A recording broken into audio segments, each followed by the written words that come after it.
Mama yenu aliacha nyumba. Auntie, ila nyumba Kigamboni ya kwangu shoga yangu.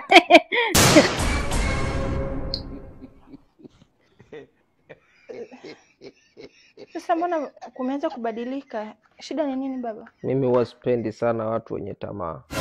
Bado unaendelea kuelezea habari za marehemu, yeye anaanza kushadadi. Umekucha. Endelea kugawa mali. Ukitoa ile nyumba kuna gari ambayo pia ameiacha marehemu. Sasa mimi gari nichukue mimi.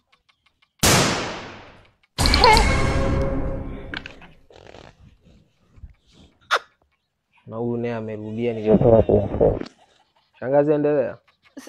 Sasa mabinti ndo hao ambao kwenye nyumba na gari kulikuwa kuna nguo za mama yao ambazo kuna hizi hapa na nyingine ziko kule nje walikuwa wamefua. Sasa ndo urisi wao.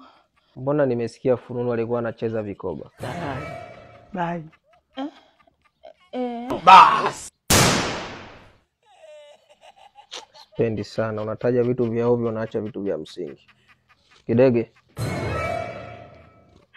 kwenye mali za marehemu mama angalia hapo utakachochukua. Aku. Basi unafikia hata mioga nina tamaa.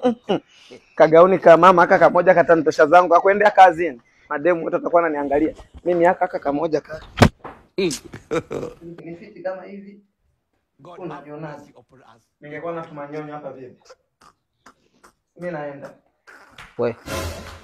Ina maana uone hiyo ngoni ya kike. Naona. Bas. Anakuwa